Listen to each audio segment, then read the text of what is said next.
Yes, very good evening, my dear viewers. Welcome to live class of financial management subject. So, in today's class, I would like to discuss about the functions of financial management. So, this is useful for your examination for 15 marks.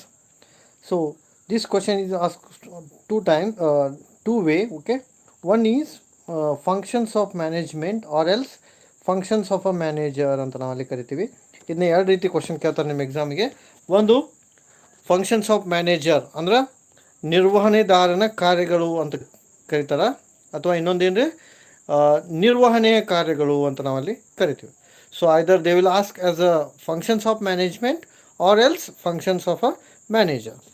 So there are two ways the functions of management takes place. So ನಿರ್ವಹಣೆಯನ್ನು ನಾವು ಎರಡು ರೀತಿ ವಿಭಾಗ ಮಾಡ್ಬೋದು. One is called as a executive function, another one is called as a routine function ಅಂತ ನಾವು ಅಲ್ಲಿ ಕರಿತೀವಿ. ಒಂದು ಪ್ರಮುಖ ಕಾರ್ಯ, ಇನ್ನೊಂದು ದೈನಂದಿನ ಕಾರ್ಯ ಅಂತ ನಾವು ಅಲ್ಲಿ ಕರಿತೀವಿ. Executive and routine. Executive means important function ಅನ್ನಂಗೆ. ಓಕೆ, ಎಕ್ಸಿಕ್ಯೂಟಿವ್ ಅಂದ್ರೆ ಏನ್ರಿ ಮುಖ್ಯವಾದಂತಹ ಕಾರ್ಯ. ಇನ್ಸಿಡೆಂಟ್ ಅಂದ್ರೆ ಏನ್ರಿ ಸಹಾಯಕ ಕಾರ್ಯ ಅಂತ, ಸಬ್ಸಿಡರಿ ಫಂಕ್ಷನ್ ಅನ್ನೋ. Okay, so first we want to know what are the executive functions. Okay, first important executive function is financial forecasting ಅಂತ ನಾವು ಅಲ್ಲಿ ಕರಿತೀವಿ. ಒಂದೊಂದೇ ಪಾಯಿಂಟ್ ನೋಡ್ಕೊತ ಹೋಗೋಣ ಡೀಟೇಲ್ ಆಗಿ. ಫಸ್ಟ್ ಪಾಯಿಂಟ್ ಏನಪ್ಪ ಅಂದ್ರೆ ಫೈನಾನ್ಷಿಯಲ್ ಫೋರ್ಕಾಸ್ಟಿಂಗ್ ಅಂತ ನಾವಲ್ಲಿ ಕರಿತೀವಿ. ಹಣಕಾಸಿನ ಮುನ್ನಂದಾಜು ಅಂತ ನಾವಲ್ಲಿ ಕರಿತೀವಿ. ಸೊ ಒಂದು ಕ್ವಶನ್ ನೆನಪಿಟ್ಕೋಬೇಕು, what is forecasting? That is very important. Forecasting ಅಂದರೆ ಏನು ಅಂತ ಗೊತ್ತಿರ್ಬೇಕು ನಮ್ಗೆ. ಫೋರ್ಕಾಸ್ಟಿಂಗ್ ಮೀನ್ಸ್ ಎಸ್ಟಿಮೇಷನ್ ಅಂತ ಕರಿತೀವಿ ನಾವು. Forecasting means estimation for the future period is called as a forecasting. ಭವಿಷ್ಯಕ್ಕೆ ಸಂಬಂಧಪಟ್ಟಂತೆ ನಾವು ಏನಾದರೂ ವಿಚಾರ ಮಾಡಿದ್ದೀವಿ ಅಂದ್ರೆ ಅದಕ್ಕೆ ಮುನ್ನಂದಾಜು ಅಂತ ನಾವಲ್ಲಿ ಕರಿತೀವಿ. ಹಾಗಾದ್ರೆ ಫೈನಾನ್ಸ್ ಮ್ಯಾನೇಜರ್ ಏನು ಮಾಡಬೇಕು? So he has to estimate the future required amount for the firm. So that is called as a financial forecasting. I'll repeat once again. So the finance manager is supposed to estimate the requirement of a finance in future days. So in future days how much money is required to the firm. The duty of a finance manager is to assemble the finance ಅಂತ ನಾವಲ್ಲಿ ಕರಿತೀವಿ. So ಭವಿಷ್ಯದಲ್ಲಿ ಸಂಸ್ಥೆಗೆ ಎಷ್ಟು ಹಣ ಬೇಕಾಗತ್ತಾ ಅಷ್ಟು ಹಣವನ್ನು ಏನು ಮಾಡಬೇಕಾಗತ್ತೆ, ಹಣಕಾಸಿನ ಅಧಿಕಾರಿ ತೊಗೊಂಬರ್ಬೇಕಾಗತ್ತೆ, ಅಂದಾಜು ಮಾಡಬೇಕಾಗತ್ತೆ. ಫಾರ್ ಎಕ್ಸಾಂಪಲ್, ಭವಿಷ್ಯದಲ್ಲಿ ಬಿಸ್ನೆಸ್ಸನ್ನು ಎಕ್ಸ್ಪಾಂಡ್ ಮಾಡೋದಿತ್ತಂದ್ರೆ ಮಷಿನರಿಗೆ ರೊಕ್ಕ ಬೇಕು, ಎಂಪ್ಲಾಯೀಸನ್ನು ಕೆಲಸಕ್ಕೆ ತೊಗೋದಿತ್ತಂದ್ರೆ ಎಂಪ್ಲಾಯೀಸ್ಗಳಿಗೆ ರೊಕ್ಕ ಬೇಕು, ಟೆಕ್ನಾಲಜಿನ ತೊಗೋದಿತ್ತಂದ್ರೆ ಅದಕ್ಕೆ ರೊಕ್ಕ ಬೇಕು. ಇನ್ ಸಿಂಪಲ್ ವೇ ಒಳಗೆ ಹೇಳ್ಬೇಕಂದ್ರೆ financial forecasting means estimation of finance for the future period of time to meet the requirement. I will repeat once again. Estimation of demand, estimation of finance required in future period of time to meet the requirement. ಭವಿಷ್ಯಕ್ಕೆ ಸಂಬಂಧಪಟ್ಟಂತೆ ಅವಶ್ಯಕತೆಯನ್ನು ಪೂರೈಸಲಿಕ್ಕೆ ಬೇಕಾಗಿರೋದಕ್ಕೆ ನಾವು ಏನಂತ ಕರಿತೀವಿ, ಹಣಕಾಸು ಅಂತ ಕರಿತೀವಿ. ಇಲ್ಲಿ ಎರಡು ರಿಕ್ವೈರ್ಮೆಂಟನ್ನು ಫುಲ್ಫಿಲ್ ಮಾಡಬೇಕಾಗತ್ತೆ finance manager. One is called as a fixed capital requirement, under one is called as a working capital requirement ಅಂತ ನಾವು ಅಲ್ಲಿ ಕರಿತೀವಿ. ಒಂದು ಸ್ಥಿರ ಅವಶ್ಯಕತೆಯನ್ನು ಪೂರೈಸೋದು, ಇನ್ನೊಂದು ದುಡಿಯುವ ಬಂಡವಾಳದ ಅವಶ್ಯಕತೆಯನ್ನು ಪೂರೈಸೋದು ಅಂತ. So as a finance manager his duty is to fulfil two needs. One is a working capital need, another one is a fixed capital need ಅಂತ ನಾವಲ್ಲಿ ಕರಿತೀವಿ. ಒಂದು ದುಡಿಯುವ ಬಂಡವಾಳದ ಅವಶ್ಯಕತೆ, ಇನ್ನೊಂದು ಸ್ಥಿರ ಬಂಡವಾಳದ ಅವಶ್ಯಕತೆ. So what actually the fixed capital means? The money is required to fulfil the long term or long term requirement is fulfilled, so that is considered as a fixed capital ಅಂತ. ಸೊ ದೀರ್ಘಾವಧಿಯ ಅವಶ್ಯಕತೆಯನ್ನು ಪೂರೈಸಲು ಬೇಕಾಗಿರ್ತಕ್ಕಂಥ ಬಂಡವಾಳವನ್ನು ನಾವು ಏನಂತ ಕರಿತೀವಿ, ಸ್ಥಿರ ಬಂಡವಾಳ ಅಂತ ಕರಿತೀವಿ. Take for example purchase of a land, building, machinery. So ಇದೆಲ್ಲ ಎದ್ರೊಳಗೆ ಬರ್ತೈತೆ ರೀ, ಲಾಂಗ್ ಟರ್ಮ್ ಒಳಗೆ ಬರ್ತೈತೆ. ಲಾಂಗ್ ಟರ್ಮ್ ಅಂದ್ರೆ fixed asset, fixed capital. Okay, ಅಥವಾ ಇನ್ನೊಂದು ಸಲ ಹೇಳ್ಬೋದು, ನಾವು ಏನಂತ ಹೇಳ್ಬೋದು ರೀ, ವರ್ಕಿಂಗ್ ಕ್ಯಾಪಿಟಲನ್ನು ಫುಲ್ಫಿಲ್ ಮಾಡಲಿಕ್ಕೆ ಬೇಕಾಗತ್ತ ಬಂಡವಾಳ ಅಂತ. ವರ್ಕಿಂಗ್ ಕ್ಯಾಪಿಟಲ್ ಅಂದ್ರೆ ಏನು ರೀ? The capital which is needed to meet day-to-day expense. Day ಎಕ್ಸ್ಪೆನ್ಸಸ್ಸನ್ನು ಮೀಟ್ ಮಾಡಲಿಕ್ಕೆ ಬೇಕಾಗಿರ್ತಕ್ಕಂಥ ಬಂಡವಾಳವನ್ನು ನಾವೇನಂತ ಕರಿತೀವಿ, ವರ್ಕಿಂಗ್ ಕ್ಯಾಪಿಟಲ್ ಅಂತ ಕರಿತೀವಿ, ದುಡಿಯುವ ಬಂಡವಾಳ. ಸೊ ಅದನ್ನು ಎಸ್ಟಿಮೇಟ್ ಮಾಡಬೇಕು. ಸೊ ಒನ್ ಲೈನ್ ನೆನ್ಪಿಟ್ಕೋರಿ, financial forecasting means estimation of finance for future period to meet two requirement. One is a working capital requirement, another one is a fixed capital requirement. ಒಂದು ದುಡಿಯುವ ಬಂಡವಾಳದ ಅವಶ್ಯಕತೆಯನ್ನು ಪೂರೈಸುವುದು, ಇನ್ನೊಂದು ಸ್ಥಿರ ಬಂಡವಾಳದ ಅವಶ್ಯಕತೆಯನ್ನು ಪೂರೈಸುವುದು. ಸೊ ಈ ಎರಡು ಅವಶ್ಯಕತೆಗಳನ್ನು ಪೂರೈಸಲಿಕ್ಕೆ ನಮಗೇನು ಬೇಕು ರೀ? ಹಣಕಾಸು ಬೇಕು. ಅದನ್ನು ಅಂದಾಜು ಮಾಡೋ ಯಾರಪ್ಪ ಅಂದ್ರೆ ಹಣಕಾಸು ಅಧಿಕಾರಿ ಅಂತ ನಾವಲ್ಲಿ ಹೇಳ್ಬೋದು. Second one, to raise the fund, ಬಂಡವಾಳವನ್ನು ಪಡೆಯುವುದು ಅಂತ. ಸೊ ಫೈನಾನ್ಷಿಯಲ್ ಮ್ಯಾನೇಜ್ಮೆಂಟ್ ಸಬ್ಜೆಕ್ಟ್ ಒಳಗೆ ಎರಡು ವರ್ಡ್ ಅದಾವೆ, ನೆನಪಿಟ್ಕೋಬೇಕು ನಾವು. ಒಂದು ಅಕ್ವಿಸಿಷನ್ ಆಫ್ ಫಂಡ್, ಇನ್ನೊಂದು utilisation of a fund. Please understand these two word. One is a acquisition of fund, another one is a utilisation of a fund. So ಫಂಡನ್ನು ತೊಗೊಂಬರೋದು ಒಂದು ಕಡೆಯಿಂದ, ಇನ್ನೊಂದು ಕಡೆ ಅದನ್ನು ವಿನಿಯೋಗಿಸೋದು ಅಂತ ನಾವಲ್ಲಿ ಕರಿತೀವಿ. ಹಾಗಾದ್ರೆ ಫೈನಾನ್ಸ್ ಮ್ಯಾನೇಜರ್ ಏನು ಮಾಡಬೇಕು? So he has to acquire the required fund from various source. ಬೇರೆ ಬೇರೆ ಮೂಲಗಳಿಂದ ಅವ ಏನು ಮಾಡ್ಬೇಕ್ರಿ? ಬಂಡವಾಳವನ್ನು ತೊಗೊಂಬರ್ಬೇಕು. ಸೊ ಬಂಡವಾಳವನ್ನು ತೊಗೊಂಬರ್ಬೇಕಂದ್ರೆ ಏನು ಮಾಡ್ಬೇಕ್ರಿ? ಅವ ಅಸೆಂಬಲ್ ಮಾಡಬೇಕು. ಇಲ್ಲಿ ಕ್ವಶನ್ ಬರುತ್ತೆ, ಬಂಡವಾಳವನ್ನು ಯಾವ ಮೂಲದಿಂದ ತೊಗೊಂಬರ್ಬೋದು? Which source of fund is good? So there are so many source of fund are there. For example, equity share capital, he can raise a fund. From preference share capital, he can raise a fund. From debenture, he can raise a fund. In simple word, we can say he can acquire the fund from both own capital and borrowed capital. ಎರಡು word ಸೇರಿಸ್ಬೋದು ನಾವು. ಸ್ವಂತ ಬಂಡವಾಳದ ಮುಖಾಂತರನೂ ಬಂಡವಾಳ ತೊಗೊಂಬರ್ಬೋದು, ಅಥವಾ ಸಾಲದ ಬಂಡವಾಳದ ಮುಖಾಂತರನಾದರೂ ಅವ ತೊಗೊಂಬರ್ಬೋದು. ಸ್ವಂತ ಬಂಡವಾಳ ಅಂದರೆ ಈಕ್ವಿಟಿ ಶೇರ್ ಕ್ಯಾಪಿಟಲ್ ಮುಖಾಂತರ ಇರುತ್ತೆ. ಸಾಲದ ಬಂಡವಾಳ ಅಂದ್ರೆ ಡಿಬೆಂಚರ್ ಮತ್ತು ಪ್ರಿಫರೆನ್ಸ್ ಶೇರ್ ಕ್ಯಾಪಿಟಲ್ ಮುಖಾಂತರ ಇರುತ್ತೆ. ಸೊ ಹೆಂಗೆ ನೆನ್ಪಿಟ್ಕೋಬೇಕಂದ್ರೆ, what is the next function of a manager? To raise the fund. To raise means to collect the fund where it is available. Always the finance manager has to think that cheaper source of finance should be raised. It is good for a firm. ಯಾವಾಗಲೂ ಹಣಕಾಸು ಅಧಿಕಾರಿ ಏನು ಮಾಡ್ಬೇಕಂದ್ರೆ, ಸಂಸ್ಥೆಗೆ ಯಾವುದು ಕಡಿಮೆ ವೆಚ್ಚಕ್ಕೆ ಸಿಗುತ್ತಾ ಅಂಥ ಹಣಕಾಸನ್ನು ನಾವು ತೊಗೊಂಬರ್ಬೇಕು. ಕಾಸ್ಟ್ಲಿ ಆಗತಕ್ಕಂಥ ಹಣಕಾಸನ್ನು ನಾವು ತೊಗೊಂಬರ್ಬಾರ್ದು ಅಂತ. So always he has to raise the fund which is good for the firm ಅಂತ. ಸೊ ಯಾವುದು ಸಂಸ್ಥೆಗೆ ಉಪಯೋಗ ಆಗುತ್ತಾ, ಹೆಚ್ಚು ಬೆನಿಫಿಟ್ ಆಗುತ್ತಾ, ಅದನ್ನು ತೊಗೊಂಬರ್ಬೇಕು ಅಂತ ನಾವಲ್ಲಿ ಹೇಳ್ತೀವಿ ನಾವು. ಸೊ ಇದು ಸೆಕೆಂಡ್ ಫಂಕ್ಷನ್. ನಾವು let us move on to the third one, manage the flow of fund ಅಂತ ನಾವಲ್ಲಿ ಕರಿತೀವಿ. ಈಗ ನಾವು ರೈಸ್ ಮಾಡಿದ್ವಿ, ಫಂಡ್ ತೊಗೊಂಬಂದಿವಿ. ನೆಕ್ಸ್ಟ್ ಕೆಲಸ ಏನು? To utilise that fund in a proper manner. To utilize the fund in a proper manner, that is called as management of flow of fund. So ನೀವೇನು ಬಂಡವಾಳವನ್ನು ತೊಗೊಂಬಂದಿರ್ತಿಲ್ಲ, ಆ ಬಂಡವಾಳವನ್ನು ಯೋಗ್ಯ ರೀತಿಯಲ್ಲಿ ಸರಿಯಾಗಿ ನಾವೇನು ಮಾಡ್ಬೇಕ್ರಿ? ಹೂಡಿಕೆ ಮಾಡಬೇಕು. ಸೊ ಅದಕ್ಕೆ ನಾವೇನಂತ ಕರಿತೀವಿ? Management of flow of fund ಅಂತ ಕರಿತೀವಿ. ಸೊ ನಾವು ಫಂಡನ್ನು ಸರಿಯಾಗಿ ರೀತಿಯಲ್ಲಿ ವಿನಿಯೋಗಿಸಬೇಕು. ಯಾವುದರಲ್ಲಿ ಎಷ್ಟು ಹೂಡಿಕೆ ಮಾಡಬೇಕು?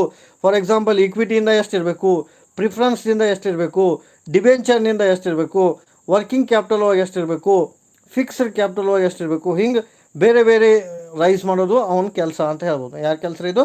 Finance manager. ಆಮೇಲೆ ಥರ್ಡ್ ಒಂದು ಏನು ಮಾಡ್ತಾನಂದ್ರೆ ಅವ he has to control the cost. Next important function ಏನು ಮಾಡ್ತಾನವ? ಕಂಟ್ರೋಲ್ ಆಫ್ ಅ ಕಾಸ್ಟ್, ವೆಚ್ಚ ನಿಯಂತ್ರಣ. ಇದು ಭಾಳ important. Until you control over cost, the profit is not possible. There is a one formula is there. Cost control leads to maximisation of profit. ವೆಚ್ಚವನ್ನು ನಿಯಂತ್ರಿಸಿದರೆ ಪ್ರತಿಫಲವನ್ನು ಪಡೆದ ಹಾಗೆಯೇ. ಸೊ ನಿಮಗೆ ಲಾಭ ಆಗಬೇಕಾದ್ರೆ ವೆಚ್ಚವನ್ನು ನೀವೇನು ಮಾಡ್ಬೇಕ್ರಿ? ನಿಯಂತ್ರಣ ಮಾಡಬೇಕು. So if you control the cost, the profit is possible. ಹಾಗಾದ್ರೆ ನೆಕ್ಸ್ಟ್ ಕೆಲಸ ಏನು? ಹಾಗಾದ್ರೆ ಫೈನಾನ್ಸ್ ಮ್ಯಾನೇಜರ್ದು he has to control over the cost. Control over the cost ಅಂದ್ರೆ not reduction of cost. Please understand the word. Control over cost is different, reduction of cost is different. ವೆಚ್ಚದ ಮೇಲಿನ ನಿಯಂತ್ರಣ ಬೇರೆ, ವೆಚ್ಚವನ್ನು ಕಡಿಮೆ ಮಾಡೋದು ಬೇರೆ. ಸೊ ವೆಚ್ಚದ ಮೇಲಿನ ನಿಯಂತ್ರಣ ಅಂದರೆ ಕಂಟ್ರೋಲ್ ಓವರ್ ಕಾಸ್ಟ್ ಅಂದ್ರೆ ಅನ್ನೆಸೆಸರಿ ಖರ್ಚಾಗಿ ಹೋಗ್ತಿರತ್ತೆ ನಮಗೆ. ಈಗ ಮಟೀರಿಯಲ್ ಒಳಗೆ, ಬಿಲ್ಡಿಂಗ್ ಒಳಗೆ, ಎಂಪ್ಲಾಯೀಸ್ ಒಳಗೆ. ಸೊ ಅದನ್ನು ನಾವು ತೆಗೆದು ಹಾಕೋದು. ಸೊ ಅದಕ್ಕೆ ನಾವು ತೆಗೆದು ಹಾಕಿದ್ದೀವಿ ಅಂದ್ರೆ ಏನಾಗುತ್ತೆ? That is good for the firm ಅಂತ. ಸೊ ಅದು ಸಂಸ್ಥೆಗೆ ಏನಾಗುತ್ತೆ ರೀ? ಹೆಚ್ಚು ಪ್ರಯೋಜನ ಆಗುತ್ತೆ ಅಂತ ಹೇಳ್ಬೋದು. ಹಾಗಾದ್ರೆ ಫೈನಾನ್ಸ್ ಮ್ಯಾನೇಜರ್ ಏನು ಮಾಡ್ತಾನೆ ರೀ? He has to control over the cost. No why he has to control over the cost? Because the cost will not increase the profit. So cost ಏನು ಮಾಡ್ತಿರತ್ತೆ ಅಂದ್ರೆ ಪ್ರಾಫಿಟ್ ಮಾಡಲಿಕ್ಕೆ ಬಿಡ್ತಿರಂಗಿಲ್ಲ ನಮ್ಗೆ. ಸೊ ಹಾಗಾಗಿ ಕಾಸ್ಟ್ ಮೇಲೆ ಕಂಟ್ರೋಲ್ ಮಾಡೋದು ಅವನ ಕೆಲಸ ಅಂತ ಹೇಳ್ಬೋದು. ಆಮೇಲೆ ಏನು ಮಾಡ್ತಾನಂದ್ರೆ he has to allocate the income to the necessary parties. So ಯಾರ್ಯಾರಿಗೆ ಅವಶ್ಯಕತೆ ಇದೆಯೋ ಸೊ ಆ ಅವಶ್ಯಕ ವ್ಯಕ್ತಿಗಳಿಗೆ ಬಂಡವಾಳವನ್ನು ಏನು ಮಾಡ್ತಾನೆ? ಹಂಚಿಕೆ ಮಾಡ್ತಾನೆ ಅಂತ. Allocation of a income. ನಾವು ಇಲ್ಲಿ ಕ್ವಶನ್ ಬರುತ್ತೆ, ಅಲೋಕೇಶನ್ ಆಫ್ ಇನ್ಕಮ್ ಅಂದರೆ ಏನು? ಆದಾಯದ ಹಂಚಿಕೆ ಅಂತ. ಸೊ ಇನ್ವೆಸ್ಟರ್ಸ್ ಇರ್ತಾರೆ ಕಂಪ್ನಿ ಒಳಗೆ. ಇನ್ವೆಸ್ಟರ್ಸ್ ಯಾರು ರೀ? Share holder is a investor, debenture holder is a investor. Share holder invest ಮಾಡಿರ್ತಾರೆ, ಅವ್ರಿಗೆ ನಾವು ವಾಪಸ್ ಏನು ಕೊಡ್ಬೇಕು ರೀ? ಡಿಬೆಂಚರ್ ಡಿವಿಡೆಂಡ್ ಕೊಡಬೇಕು. Okay, so dividend is a return to share holder. ಹಾಗಾಗಿ ಮ್ಯಾನೇಜರ್ ಅಲೋಕೇಟ್ ಮಾಡ್ತಾನೆ ಅವ್ರಿಗೆ. ಏನು ಅಲೋಕೇಟ್ ಮಾಡ್ತಾನೆ ರೀ? ಇನ್ಕಮ್ ಯಾವ ಫಾರ್ಮ್ ಆಗಿರುತ್ತೆ ಶೇರ್ ಹೋಲ್ಡರ್ಗೆ ಅಲೋಕೇಟ್ ಮಾಡೋದು? ಶೇರ್ ಹೋಲ್ಡರ್ಗೆ ಅಲೋಕೇಟ್ ಮಾಡೋದು ಯಾವಾಗಲೂ ಡಿವಿಡೆಂಡ್ ಫಾರ್ಮ್ ಆಗಿರುತ್ತೆ. ನೆನ್ಪಿಟ್ಕೋರಿ, ಶೇರ್ ಹೋಲ್ಡರ್ಗೆ ಅಲೋಕೇಟ್ ಮಾಡೋದು ಯಾವಾಗಲೂ ಯಾವ ಫಾರ್ಮ್ ಆಗಿರುತ್ತೆ ರೀ? ಡಿವಿಡೆಂಡ್ ಫಾರ್ಮ್ ಆಗಿರುತ್ತೆ. ಹಾಗಾದ್ರೆ ಮ್ಯಾನೇಜರ್ ಏನು ಮಾಡ್ತಾನೆ ರೀ? He has to allocate the dividend to the share holder, he has to allocate the interest to the debenture holders. So that is called as a allocation of income. ಆದಾಯವನ್ನು ಹಂಚಿಕೆ ಮಾಡೋದು. ಏನು profit ಬಂದಿರುತ್ತೆ, so ಆ ಪ್ರಾಫಿಟನ್ನು ಯಾರ್ಯಾರಿಗೆ ನಾವು ಹಂಚಿಕೆ ಮಾಡ್ತೀವಿ ಅಂದ್ರೆ, ಡಿಬೆಂಚರ್ ಹೋಲ್ಡರ್ಗೆ ಇಂಟ್ರೆಸ್ಟ್ ಕೊಡ್ತೀವಿ, ಇಕ್ವಿಟಿ ಶೇರ್ ಹೋಲ್ಡರ್ಗೆ ನಾರ್ಮಲ್ ಡಿವಿಡೆಂಡ್ ಕೊಡ್ತೀವಿ, ಪ್ರಿಫರೆನ್ಸ್ ಶೇರ್ ಹೋಲ್ಡರ್ಗೆ ಪ್ರಿಫರೆನ್ಷಿಯಲ್ ಡಿವಿಡೆಂಡ್ ಕೊಡ್ತೀವಿ, ಗೌರ್ಮೆಂಟಿಗೆ ಟ್ಯಾಕ್ಸ್ ತುಂಬ್ತೀವಿ, ಆಮೇಲೆ ಕಂಪ್ನಿ ಒಳಗೆ ರಿಸರ್ವನ್ನು ಮೇಂಟೈನ್ ಮಾಡ್ತೀವಿ. ಸೊ ಇಷ್ಟೆಲ್ಲ ಕೆಲಸ ಮಾಡಬೇಕಾಗತ್ತೆ ಕಂಪ್ನಿ ಒಳಗೆ. ಹಾಗಾಗಿ we have to allocate the money. So that money is nothing but income. So ಅದು ಆದಾಯ ಆಗಿರುತ್ತೆ ನಮ್ಗೆ. ಸೊ ಆದಾಯವನ್ನು ನಾವು ಯೋಗ್ಯ ರೀತಿಯಲ್ಲಿ ಏನು ಮಾಡ್ಬೇಕು ರೀ? ಹಂಚಿಕೆ ಮಾಡಬೇಕು ಅಂತ ನಾವಲ್ಲಿ ಹೇಳ್ತೀವಿ. ಆಮೇಲೆ ಫೈನಾನ್ಸ್ ಮ್ಯಾನೇಜರ್ ಏನು ಮಾಡ್ತಾನಂದ್ರೆ, he has to negotiate with outsider. Next ಕೆಲಸ ಏನು ಮಾಡ್ತಾನಂದ್ರೆ he has to negotiate with outsider. ಬಾಹ್ಯ ವ್ಯಕ್ತಿಗಳಲ್ಲಿ ಸಮಾಲೋಚನೆ ಮಾಡ್ತಾನೆ. ಇಲ್ಲಿ ಕ್ವಶನ್ ಬರುತ್ತೆ, ಔಟ್ಸೈಡರ್ಸ್ ಅಂದರೆ ಯಾರು? The financial institution. So the finance manager has to negotiate with financial institution. Why? Because he has to assemble the money which is required to the firm. ಸಂಸ್ಥೆಗೆ ಬೇಕಾಗಿರುತ್ತಲ್ಲ, ಆ ಸಂಸ್ಥೆಗೆ ಬೇಕಾಗಿರ್ತಕ್ಕಂಥ ಬಂಡವಾಳವನ್ನು ನಾವು ಯಾರ ಕಡೆಯಿಂದ ತೊಗೋಬೇಕು ರೀ? ಹಣಕಾಸಿನ ಸಂಸ್ಥೆಗಳಿಂದ ಕಡೆ ತೊಗೋಬೇಕು. ಸೊ ಆ ಹಣಕಾಸಿನ ಸಂಸ್ಥೆಗಳಿಂದ ಕಡೆ ತೊಗೋಬೇಕಾದಾಗ ಸೊ ಅವ್ರ ಜೊತೆ ಮಾತಾಡಬೇಕಾಗತ್ತಾ. So he has to talk with the finance manager, he has to talk with the financial institution. So ಹಂಗಾಗಿ ಫೈನಾನ್ಸ್ ಮ್ಯಾನೇಜರ್ ಏನು ಮಾಡ್ತಾನೆ ಯಾವಾಗಲೂ? He is negotiate with outsiders. ಬಾಹ್ಯ ವ್ಯಕ್ತಿಗಳನ್ನ ಅವ ಏನು ಮಾಡ್ತಾನೆ ರೀ? ಸಮಾಲೋಚನೆಯನ್ನು ಮಾಡ್ತಾನೆ. ಆ ಸಮಾಲೋಚನೆ ಎದ್ರ ಸಲುವಾಗಿ ಮಾಡ್ತಿರ್ತಾನೆ ಹೇಳ್ರಿ ಅವ? ಸಂಸ್ಥೆಗೆ ಬೇಕಾಗಿರ್ತಕ್ಕಂಥ ಬಂಡವಾಳವನ್ನು ತೊಗೊಂಬರೋ ಸಲುವಾಗಿ. What is the duty of a financial institution? So the financial institution try to give the money which is required to the needy person. ಯಾರಿಗೆ ಬಂಡವಾಳದ ಅವಶ್ಯಕತೆ ಇದೆಯೋ ಅಂತಹ ವ್ಯಕ್ತಿಗಳಿಗೆ ಬಂಡವಾಳವನ್ನು ಒದಗಿಸೋದೇ ಕೆಲಸ ಅವ್ರದ್ದು. ಯಾರ್ದ್ರೆ ಅದು? ಹಣಕಾಸಿನ ಸಂಸ್ಥೆಯವ್ರ ಕೆಲಸ. ಸೊ ಹಂಗಾದ್ರೆ ಫೈನಾನ್ಸ್ ಮ್ಯಾನೇಜರ್ ಏನು ಮಾಡ್ಬೇಕ್ರಿ? So he has to talk with the financial institution and he has to assemble the money. So ನಮಗೇನು ಬೇಕಾಗಿರುತ್ತೋ ಆ ಹಣವನ್ನು ಅವ್ರ ಕಡೆ ಮಾತಾಡಿ ತೊಗೊಂಬರ್ಬೇಕು. ಆಮೇಲೆ he has to continuously evaluate the performance of a company. Next ಕೆಲಸ ಏನು ಮಾಡ್ತಾನಂದ್ರೆ finance manager, he has to evaluate the performance of a company. This is very important. ಅಥವಾ checking the performance of a company ಅನ್ನಂಗೆ. ಸಂಸ್ಥೆಯ ದಕ್ಷತೆ ಏನಿದೆ ಅಂತ continuous ಆಗಿ ಅವ ಏನು ಮಾಡ್ತಾನೆ? ಚೆಕ್ ಮಾಡ್ತಾನೆ. Efficiency. So sometimes what happen? The efficiency of a company is decrease. Efficiency ಏನಾಗಿರುತ್ತೆ? ಡಿಕ್ರೀಸ್ ಆಗ್ತಿರುತ್ತೆ. ಸೊ ಅದು ಡಿಕ್ರೀಸ್ ಆಗದೇ ಇರುವಂಗೆ ನೋಡ್ಕೊಳ್ಳೋ ಯಾರು ಅಂದ್ರೆ finance manager. How we can say the efficiency is decrease? If you continuously taking the loan but you are not suppose to repay the loan, what will happen? The efficiency is going to be down, isn't it? So ನಮ್ಮದು ದಕ್ಷತೆ ಯಾವಾಗಲೂ ಕಮ್ಮಿ ಆಗ್ತಾ ಇರೋದು. ಹಾಗಾಗಿ ಹಣಕಾಸಿನ ಅಧಿಕಾರಿ ಏನು ಮಾಡಬೇಕು ಅಂದರೆ ಯಾವಾಗಲೂ ಸಂಸ್ಥೆಯ ದಕ್ಷತೆ ಅಷ್ಟೇ ಇರುವಂಗೆ ನೋಡ್ಕೋಬೇಕು, ಅದು ಕಡಿಮೆ ಆಗುವಂಗೆ ನೋಡ್ಕೋಬಾರ್ದು ಅವ್ನ ಕೆಲಸ ಅದು. ಸೊ ಹಂಗಾಗಿ ಫೈನಾನ್ಸ್ ಮ್ಯಾನೇಜರ್ ಏನು ಮಾಡ್ತಾನಂದ್ರೆ he has to evaluate, he has to check the performance of a company. ನಾವು how he has to check the performance of a company? Performance of company ಚಲೋ ಐತಂತ ಹೆಂಗೆ ಗೊತ್ತಾಗತ್ತೆ ಹೇಳ್ರಿ? By studying the financial position of a company. By knowing the financial position of a company, we can easily say that the firm is good or bad ಅಂತ ನಾವು ಹೇಳ್ಬೋದು. ಈಗ financial position weak ಇತ್ತು, ಲಾಸ್ ಇತ್ತು balance sheet ಒಳಗೆ. So loss ಇತ್ತು ಅಂದರೆ ಏನು ಇಂಡಿಕೇಟ್ ಮಾಡುತ್ತೆ ಅದು? The firm is in weaker section or weaker ಅಂತ ನಾವಲ್ಲಿ ಹೇಳ್ತೀವಿ. ಹಾಗಾಗಿ ಫೈನಾನ್ಸ್ ಮ್ಯಾನೇಜರ್ ಯಾವಾಗಲೂ ಏನು ಮಾಡ್ಬೇಕಂದ್ರೆ he has to check the performance of a company. So ಅವ್ನ ಕೆಲಸ ಏನು ಅಂದರೆ ಪರ್ಫಾರ್ಮೆನ್ಸ್ ಚೆಕ್ ಮಾಡಬೇಕು, ಅದು ಕಡಿಮೆ ಆಗ್ಲಾರ್ದಂಗೆ ನೋಡ್ಕೋಬೇಕು, ಇಷ್ಟೇ ನೆನ್ಪಿಟ್ಕೋಬೇಕು. So he has to check and he has to control over whether the firm is in a reducing manner. ಆಮೇಲೆ ನೆಕ್ಸ್ಟ್ ಕೆಲಸ ಏನು ಮಾಡ್ಬೇಕಂದ್ರೆ finance manager he has to advise to the top management. This is very important. Top ಮ್ಯಾನೇಜ್ಮೆಂಟ್ಗೆ ಅವ advise ಮಾಡಬೇಕು. ಯಾರು? Finance manager. ಉನ್ನತ ಹಂತದ ನಿರ್ವಹಣೆದಾರರಿಗೆ ಅವ ಸಲಹೆಯನ್ನು ನೀಡಬೇಕು. ಟಾಪ್ ಮ್ಯಾನೇಜ್ಮೆಂಟ್ ಅಂದರೆ there are 3 management levels are there. One is a top level management, one is a mid level management, another one is a low level management. So ಉನ್ನತ ಹಂತದ ನಿರ್ವಹಣೆ ಇರುತ್ತೆ, ಮಧ್ಯಮ ಹಂತದ ನಿರ್ವಹಣೆ ಇರುತ್ತೆ, ಕೆಳ ಹಂತದ ನಿರ್ವಹಣೆ.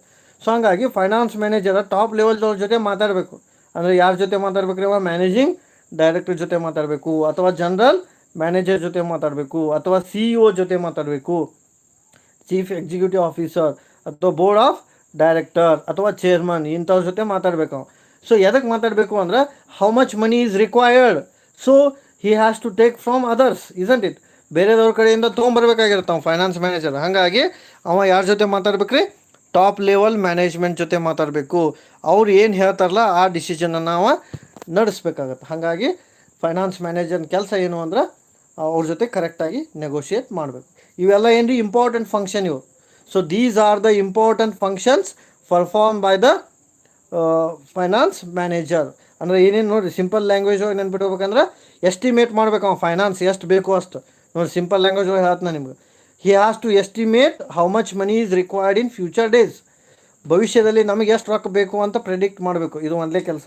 ಆಮೇಲೆ ಫಂಡ್ ಎಷ್ಟು ಬೇಕು ಅನ್ನೋದನ್ನು ರೈಸ್ ಮಾಡಬೇಕು, ಬೇರೆ ಕಡೆಯಿಂದ ಫಂಡನ್ನು ತೊಗೊಂಬರ್ಬೇಕು. ಆಮೇಲೆ ಆ ಫಂಡನ್ನು ಮ್ಯಾನೇಜ್ ಮಾಡಬೇಕು, ಕರೆಕ್ಟಾಗಿ ಯಾರ್ಯಾರಿಗೆ ಎಷ್ಟೆಷ್ಟು ಹೋಗಬೇಕು ಅಂತ ಮ್ಯಾನೇಜ್ ಮಾಡಬೇಕು. ಆಮೇಲೆ ಕಾಸ್ಟನ್ನು ಏನು ಮಾಡ್ಬೇಕು ರೀ? ಕಂಟ್ರೋಲ್ ಮಾಡಬೇಕು. ಆಮೇಲೆ ಇನ್ಕಮನ್ನು ಹಂಚಿಕೆ ಮಾಡಿದ್ದೀವಿ ಆಲ್ರೆಡಿ. ಆಮೇಲೆ ನೆಗೋಷಿಯೇಟ್ ಮಾಡಬೇಕು ಹೊರಗಿನವ್ರ ಜೊತೆ.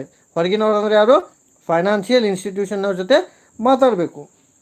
ಆಮೇಲೆ ಕಂಟಿನ್ಯೂಯಸ್ ಆಗಿ ಚೆಕ್ ಮಾಡ್ಕೋತಾ ಇರಬೇಕು ಅವ್ನು ಕಂಪ್ನಿ ಪರ್ಫಾರ್ಮೆನ್ಸನ್ನು. He has to check continuously the performance of a company performance ಏನಿದೆ ಅಂತ ಅನ್ನೋದನ್ನು ನಾವು ನಿರಂತರವಾಗಿ ನೋಡ್ಕೋತಾ ಇರಬೇಕು.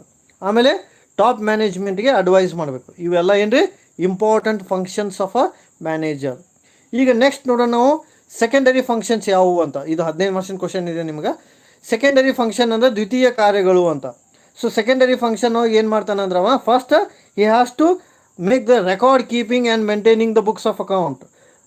ಬುಕ್ಸ್ ಆಫ್ ಅಕೌಂಟನ್ನು ನಾವು ಏನು ಮಾಡ್ಬೇಕು ರೀ? ಮೇಂಟೈನ್ ಮಾಡಬೇಕು, ರೆಕಾರ್ಡನ್ನು ಮೇಂಟೈನ್ ಮಾಡಬೇಕು. ಯಾಕಂದ್ರೆ ಆ ರೆಕಾರ್ಡ್ದಿಂದನೇ ಏನಾಗುತ್ತೆ ರೀ? ಇಂಡಿಕೇಶನ್ ಆಗುತ್ತೆ ಫರ್ಮ್ ಪೊಸಿಷನ್, ಫರ್ಮ್ ವೀಕ್ ಇದೆಯೋ ಸ್ಟ್ರಾಂಗ್ ಇದೆಯೋ ಅಂತ. ಹಾಗಾಗಿ ರೆಕಾರ್ಡನ್ನು ಮೇಂಟೈನ್ ಮಾಡೋ ಕೆಲಸ ಒಂದು. ರೆಕಾರ್ಡ್ ಮೇಂಟೈನ್ ಮಾಡೋದು ಅಷ್ಟೇ ಅಲ್ಲ, he has report to the same to the top management. ಆ ರೆಕಾರ್ಡ್ ಏನು ಮೇಂಟೈನ್ ಮಾಡಿರ್ತಾನಲ್ಲ, ಆ ರೆಕಾರ್ಡ್ ಮೇಂಟೈನ್ ಮಾಡಿದ್ದನ್ನು ಯಾರಿಗೆ ಕೊಡಬೇಕು? ಅವ ಟಾಪ್ ಮ್ಯಾನೇಜ್ಮೆಂಟಿಗೆ ಸಲ್ಲಿಸಬೇಕು ಡಾಕ್ಯುಮೆಂಟನ್ನು, ವರದಿಯನ್ನು. ಓಕೆ, ಸೊ ಟಾಪ್ ಮ್ಯಾನೇಜ್ಮೆಂಟಿಗೆ ಅವ ಡಾಕ್ಯುಮೆಂಟ್ ಕೊಡಬೇಕು. ಯಾಕಪ್ಪ ಅಂದ್ರೆ ಅವರು ಕೇಳ್ತಾರೆ, ಶೇರ್ ಹೋಲ್ಡರ್ ಕೇಳ್ತಾರೆ ಏನು ಪೊಸಿಷನ್ ಆಗಿದೆ ಅಂತ. ಹಾಗಾಗಿ ಫೈನಾನ್ಸ್ ಮ್ಯಾನೇಜರ್ ಕೆಲಸ ಏನು ಅಂದ್ರೆ he has to maintain the record and he has to give the report the same to the top management ಅಂತ ನಾವಲ್ಲಿ ಹೇಳ್ತೀವಿ. ಸೊ ಫೈನಾನ್ಸ್ ಮ್ಯಾನೇಜರ್ನ ಕೆಲಸ ರೆಕಾರ್ಡನ್ನು ಮೇಂಟೈನ್ ಮಾಡೋದು. ರೆಕಾರ್ಡ್ ಮೇಂಟೈನ್ ಮಾಡಿದ್ದ ಇನ್ಫಾರ್ಮೇಷನನ್ನು ಯಾರಿಗೆ ಸಬ್ಮಿಟ್ ಮಾಡ್ಬೇಕ್ರಿ? ಟಾಪ್ ಮ್ಯಾನೇಜ್ಮೆಂಟಿಗೆ ಸಬ್ಮಿಟ್ ಮಾಡಬೇಕು ಅಂತ ನಾವಲ್ಲಿ ಹೇಳ್ಬೋದು. ಸೆಕೆಂಡ್ ಕೆಲಸ ಏನು ಮಾಡ್ತಾನೆ ಅಂದ್ರೆ finance manager he has to prepare the financial statement. ಹಣಕಾಸಿನ ವರದಿಯನ್ನು ತಯಾರು ಮಾಡ್ತಾನೆ. Actually the finance manager not prepare the financial statement, he has to supervise over the financial statement. ಹಣಕಾಸಿನ ವರದಿಯ ಮೇಲೆ ಮೇಲ್ವಿಚಾರಣೆ ಮಾಡ್ತಾನೆ. ನಾವು ಫೈನಾನ್ಷಿಯಲ್ ಸ್ಟೇಟ್ಮೆಂಟನ್ನು ರೆಡಿ ಮಾಡೋರು either accountants or auditor. So ಅಕೌಂಟೆಂಟರ್ ರೆಡಿ ಮಾಡ್ತಾರೆ ಅಥವಾ ಆಡಿಟರ್ ರೆಡಿ ಮಾಡ್ತಾರೆ. ಬಟ್ ಫೈನಾನ್ಸ್ ಮ್ಯಾನೇಜರ್ ಕೆಲಸ ಏನು ರೀ? He has to supervise and he has to see the document or a financial statement, whether the financial statement is accurate, whether the financial statement is in loss. So that is seen by whom? Finance manager. ನೋಡಿ, finance ಮ್ಯಾನೇಜರ್ನ ಕೆಲಸ ಏನು ಅಂದ್ರೆ ಆ ಹಣಕಾಸಿನ ವರದಿ ಎಷ್ಟರ ಮಟ್ಟಿಗೆ ಕರೆಕ್ಟ್ ಇದೆ, ಅದು ತಪ್ಪಿದೆಯೋ ಅಥವಾ ಏನು ಅನ್ನೋದನ್ನು ನೋಡ್ಬೇಕು ನಾವು. ಸೊ ಹಾಗಾಗಿ ನಾವು ಏನಂತ ಹೇಳ್ತೀವಿ, ನಾವು ಅಲ್ಲಿ ಪ್ರಿಪರೇಷನ್ ಆಫ್ ಫೈನಾನ್ಷಿಯಲ್ ಸ್ಟೇಟ್ಮೆಂಟ್ ಅಂತ ಹೇಳ್ತೀವಿ. ಹಣಕಾಸಿನ ವರದಿಯನ್ನು ತಯಾರಿಸು. ಅದ್ರೊಳಗೆ ಏನಿರುತ್ತೆ? ಪ್ರಾಫಿಟ್ ಆ್ಯಂಡ್ ಲಾಸ್ ಅಕೌಂಟ್ ಇರುತ್ತೆ, ಬ್ಯಾಲೆನ್ಸ್ ಶೀಟ್ ಇರುತ್ತೆ, ನೋಟ್ ಟು ಅಕೌಂಟ್ಸ್ ಇರುತ್ತೆ. ಸೊ ಇವೆಲ್ಲ ಕರೆಕ್ಟ್ ಅದಾವೋ ಇಲ್ಲೋ ಅಂತ ಚೆಕ್ ಮಾಡುವ ಅಧಿಕಾರ ಯಾರಿಗಿರುತ್ತಪ್ಪ ಅಂದ್ರೆ ಫೈನಾನ್ಸ್ ಮ್ಯಾನೇಜರ್ಗೆ ಇರುತ್ತೆ. ಆಮೇಲೆ ಏನು ಮಾಡ್ತಾನೆ ಅಂದ್ರೆ finance manager he has to maintain cash planning and supervision. This is another important secondary function. Cash planning ಮಾಡ್ತಾನೆ ನಾವು. ಕ್ಯಾಶ್ ಪ್ಲಾನಿಂಗ್ ಅಂದ್ರೆ how much cash is to be maintain with a company. So ಸಂಸ್ಥೆ ಒಳಗಡೆ ಎಷ್ಟು ಕ್ಯಾಶನ್ನು ಇಟ್ಕೋಬೇಕು ಅನ್ನೋದನ್ನು ನಾವು manage ಮಾಡಬೇಕು. ಯಾಕಂದ್ರೆ cash is a requirement to the firm. Daily basis ಒಳಗೆ ನಾವು ಎಂಪ್ಲಾಯಿಗಳಿಗೆ ಸ್ಯಾಲ್ರಿ ಕೊಡಬೇಕಾಗಿರುತ್ತೆ, ಸಮ್ಟೈಮ್ಸ್ ಲೇಬರ್ಗೆ ರೊಕ್ಕ ಕೊಡಬೇಕಾಗಿರುತ್ತೆ, ಸಮ್ಟೈಮ್ಸ್ ರೆಂಟ್ ಕೊಡಬೇಕಾಗಿರುತ್ತೆ, ರಿಪೇರ್ ಇರುತ್ತೆ, ಮಷಿನರಿ ಎಲ್ಲದಕ್ಕೂ ರೊಕ್ಕ ಕೊಡಬೇಕಾಗಿರುತ್ತೆ. ಹಾಗಾಗಿ ಫೈನಾನ್ಸ್ ಮ್ಯಾನೇಜರ್ ಏನು ಮಾಡಬೇಕಪ್ಪ ಅಂದರೆ ಕ್ಯಾಶ್ ಪ್ಲ್ಯಾನಿಂಗ್ ಮಾಡಬೇಕು. ಕ್ಯಾಶ್ ಎಷ್ಟು ಬೇಕು, ಎಲ್ಲಿಂದ ತೊಗೊಂಬರ್ಬೇಕು, ಎಲ್ಲಿ ಇನ್ವೆಸ್ಟ್ ಮಾಡಬೇಕು, ಯಾರಿಗೆ ಎಷ್ಟು ರೊಕ್ಕ ಕೊಡಬೇಕು. ಸೊ ಇದೆಲ್ಲ ಕ್ಯಾಶ್ ಪ್ಲ್ಯಾನಿಂಗ್ ಒಳಗೆ ಬರ್ತೈತಿ. ಸೊ ಹಂಗಾಗಿ ಅವ ಕ್ಯಾಶ್ ಪ್ಲ್ಯಾನಿಂಗನ್ನು ಮಾಡಬೇಕು.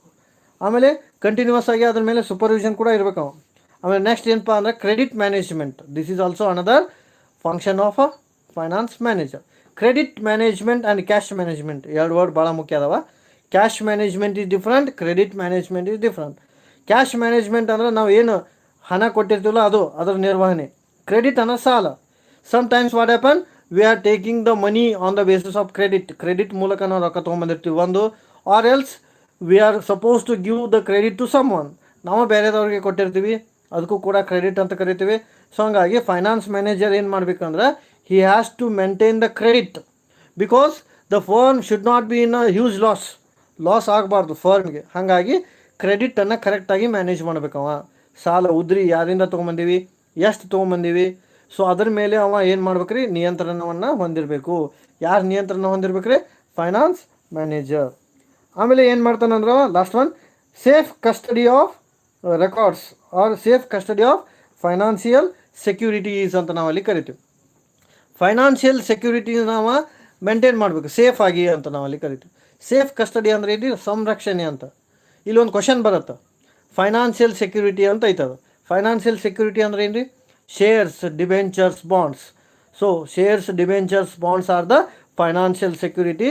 So as a finance manager he has to maintain all the safe records. So ರೆಕಾರ್ಡ್ಸನ್ನು ಮೇಂಟೈನ್ ಮಾಡಬೇಕು, ಸೆಕ್ಯೂರಿಟಿನ. Shares, debenture. ಇಲ್ಲಿ ಕ್ವಶನ್ ಬಂತು, ಶೇರ್ಸ್ ಡಿಬೆಂಚರ್ಗೆ ಹೆಂಗೆ ಸೆಕ್ಯೂರಿಟಿ ಕೊಡಬೇಕು? In simple language we can say by increasing the share price, by creating the goodwill, we can protect the shareholder, isn't it? So in simple language we can say, if we protect the interest of a shareholder, that is nothing but protect the safeguard of a security amount. So security na ulisbeku, iವೆಲ್ಲ ಏನ್ರಿ secondary function. So within 1 minute I will revise all once again. Thanks for watching now. Okay, there are two important functions performed by the finance manager. ನೋಡಿ ನೆನಪಿಟ್ಕೊರಿ, ಕೀವರ್ಡ್ಸ. ಎರಡು important ಕೆಲಸ ಮಾಡ್ತಾನೆ finance manager. ಒಂದು executive function, ಮುಖ್ಯ ಕಾರ್ಯನಿರ್ವಹಣಾ ಕಾರ್ಯಗಳು. ಇನ್ನೊಂದು subsidiary function, ಇತರ ಕಾರ್ಯಗಳು ಅಂತ. ಎಕ್ಸಿಕ್ಯೂಟಿವ್ ಫಂಕ್ಷನ್ ಒಳಗೆ ಏನೇನು ಮಾಡ್ತಾನೆ ಅನ್ನೋ ಸಿಂಪಲ್ ಥಿಂಗ್, ಫೈನಾನ್ಸ್ ಎಷ್ಟು ಬೇಕು ಅನ್ನೋದನ್ನು ಫೋರ್ಕಾಸ್ಟ್ ಮಾಡ್ತಾನೆ ಅಥವಾ ಆ್ಯಂಟಿಸಿಪೇಟ್, ಪ್ರೆಡಿಕ್ಟ್. ಅದಕ್ಕೆ ಫೈನಾನ್ಷಿಯಲ್ ಫೋರ್ಕಾಸ್ಟಿಂಗ್ ಅಂತೀವಿ. ಹಣಕಾಸಿನ ಮುನ್ನಂದಾಜು ಮಾಡ್ತಾನೆ. ಎರಡನೇದು, ಫಂಡ್ ಎಷ್ಟು ಬೇಕು ಅನ್ನೋದನ್ನು ರೈಸ್ ಮಾಡ್ತಾನೆ, ಎಲ್ಲೆಲ್ಲಿಂದ ತೊಗೊಂಬರ್ಬೇಕು, ಈಕ್ವಿಟಿ, ಪ್ರಿಫರೆನ್ಸ್, ಡಿಬೆಂಚರ್. ಆಮೇಲೆ ಫ್ಲೋ ಆಫ್ ಫಂಡನ್ನು ಏನು ಮಾಡ್ತಾನೆ, ಮ್ಯಾನೇಜ್ ಮಾಡ್ತಾನೆ. ಫಂಡ್ ಎಲ್ಲೆಲ್ಲಿ ಹೋಗಬೇಕು ಅನ್ನೋದನ್ನು ಏನು ಮಾಡ್ತಾನೆ, ಮ್ಯಾನೇಜ್ ಮಾಡ್ತಾನೆ. ಆಮೇಲೆ ಕಾಸ್ಟನ್ನು ಏನು ಮಾಡ್ತಾನೆ ಅವ, ಕಂಟ್ರೋಲ್ ಮಾಡ್ತಾನೆ. He has to control over the cost. ಆಮೇಲೆ he has to negotiate with outsiders, ಹೊರಗಿನವ್ರ ಜೊತೆ ಅವ ಕರೆಕ್ಟಾಗಿ ಮಾತಾಡ್ತಾನೆ. And he has to check the financial performance correct ಐತೋ ಇಲ್ಲೋ ಅಂತ ಚೆಕ್ ಮಾಡಬೇಕು. ಆಮೇಲೆ he has to advise to the top ಮ್ಯಾನೇಜ್ಮೆಂಟ್ನವ್ರಿಗೆ ಅಡ್ವೈಸ್ ಮಾಡ್ತಾನೆ, ಎಷ್ಟು ರೊಕ್ಕ ತೊಗೊಂಬರ್ಬೇಕು, ಎಲ್ಲಿಂದ ತೊಗೊಂಬರ್ಬೇಕು. ಇವೆಲ್ಲ ಮೇನ್ ಫಂಕ್ಷನ್.